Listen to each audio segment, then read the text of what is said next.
Welcome to our Halloween edition of Trojan Sports Now. I'm your favorite linebacker of Trojan Past, Bear Woods. Now I'm your current quarterback, Corey Robinson. We'll have all your Troy sports coming up on Trojan Sports Now.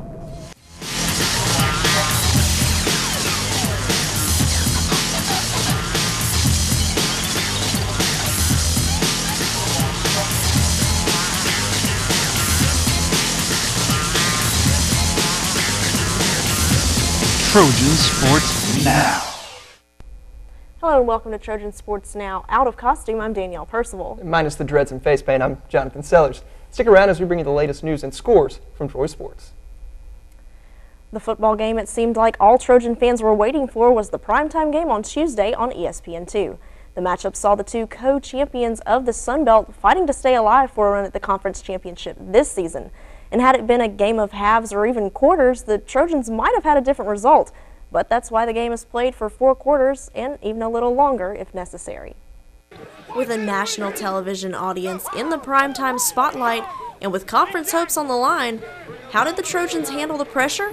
Snap is down, kick is up, and it is no good. Troy fell to Florida International Tuesday night 23-20 in overtime.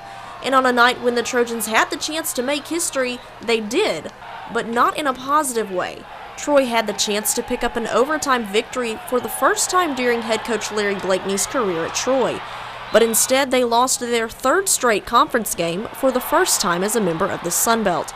Blakeney said it was a tough, hard-fought game. It came down to overtime, and you know, I knew that they were going to pound us after we failed to make the field goal. And, you know, they did just what they had to do and got it down there close and lined it up and kicked to win. The Trojans struggled early in the second half, falling behind 17-7, but momentum swung back on the Trojans' side when they scored 2 touchdowns in the final 3 minutes of the 3rd quarter to take the lead, including a fumble recovery by Tony Davis, who picked it up and took it to the house. But despite those 2 scores, one thing stood in the way of the Trojans sealing the victory: the upright. Michael Taylor has hit 18 of 20 extra point attempts on the season, but missed one off the upright, and it proved to be the difference in regulation. That extra point seemingly could have sealed the game for Troy as the game went into overtime tied at 20. Taylor hooked a 43-yard field goal attempt wide left on the Trojans' possession in overtime, setting up FIU for a game-winning field goal on their possession. Running back DJ Taylor said it's the little things this team has to work on. You know, we got to ride the waves, and you know, I guess we was on the low end. So we just got to continue to improve and get better. You know, we have a great football team. It's just we got to get the little things together and come together as a unit. With the loss, the Trojans fall to 2-5 on the season, heading into another open Saturday. The Trojans will have a little extra time to try and right the ship before their November 5th match against Navy. The soccer team managed to split their games over the weekend, though it might be a surprise which game they won. The Trojans' toughest opponent this season has seemed to be the road, but in a rare Thursday night matchup, the Trojans took the game against Western Kentucky 1-0. That win snapped a 4-game losing streak on the road for the Trojans. On Sunday, the team returned home, and Dustin Carroll fills us in on the details of Sunday's match. Sunday afternoon, Troy welcomed in conference neighbors Middle Tennessee State. And the Blue Raiders did not take kindly to that welcoming by dominating early and often. Their first goal came at the 3-minute mark, and they added 2 more at the 39th and 49th minutes. The Trojans struggled all game with the Blue Raiders' defensive pressure, which played a major factor in the 3-0 defeat. Coach Chris Bentley talks about the problems with being a consistent team. You know, I think our biggest problem right now is inconsistency. You know, we went out on Thursday and competed, looked great, had probably one of our best first halves we've had in a long time against Western Kentucky. Found a way to get a good result, and then come out Sunday and really we didn't compete today. So, you know, at the end of the day, we've got to get these girls motivated, and you know, I'll take the credit again. I've got to do a better job of getting them ready. It's frustrating, but at the same time, I think they have so much promise. It's just a matter of getting them to understand that when they're young, you know, they're going to hit adversity and they got to find a way through it. And right now they're not doing that as well as they need to. We got down early, and I don't think we ever found a way out. Bentley says the problem with the 2011 Trojans has not been the opposition, but themselves. Honestly, this year it's really been about our own mistakes that's caused a lot of the problems. It's not been about, you know, aside from Denver, really. I mean, lack of effort at times, you know, and inconsistency in play. We give up some silly goals, and if you do that, it's too hard to get yourself back out. The loss drops Troy to 9-1 on the year. Next up, Troy will be at home next Friday against South Alabama at 3 o'clock.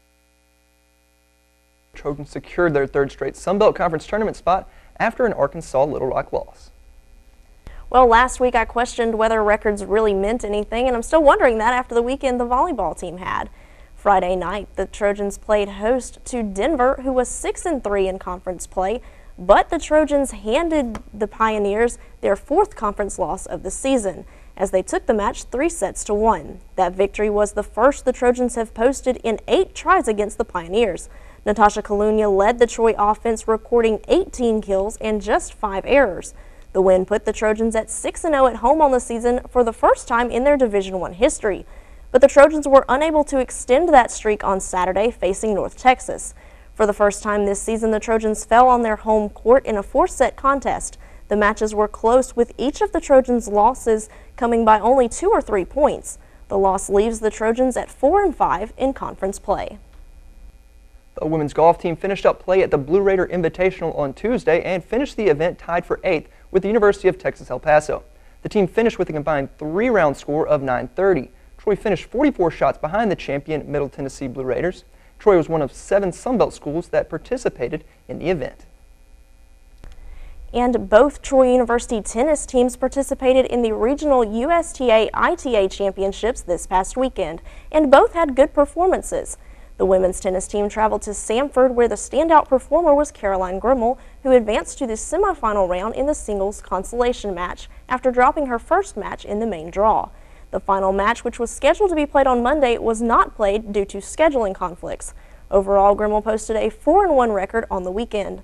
And moving on to the men's team, they too were in action within the state in Auburn. The top performer for the men was Anash Rushdie, as he advanced to the third round of the main singles draw. In his 2 wins of the weekend, he swept both of his opponents.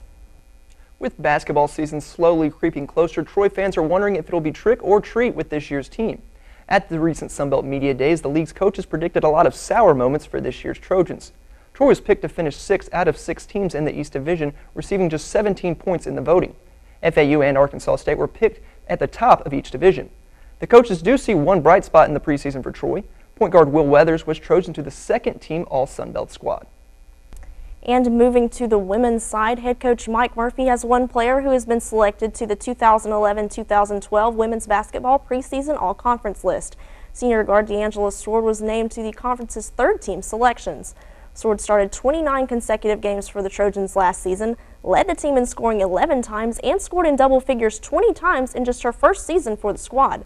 Overall, the Trojan team was picked in the preseason coaches poll to finish in last place in the East Division of the Sun Belt Conference after finishing in that 6th spot last season. The 2012 baseball team will have some new faces, but not guys you'll really see on the field, but more so in the dugout. Coach Bobby Pierce finalized his coaching staff with the addition of 3 new coaches. C.J. Walmsley will be the volunteer assistant. Walmsley comes to Troy from Morehead State. John Rushing will take over as the director of baseball operations, and Rushing last worked as the baseball coach and athletic director at Tuscaloosa Academy. And the final addition is Nick Ward as the student assistant. Ward has been on the Trojans pitching staff the past 2 seasons. Well, still to come on Trojan Sports Now. No football this weekend, but there's still going to be plenty of Trojan sports action. We'll preview what's coming up on the schedule. But first, I had the chance to sit down and preview a little basketball with men's head coach Don Maystreet. Stick around for more Trojan Sports Now.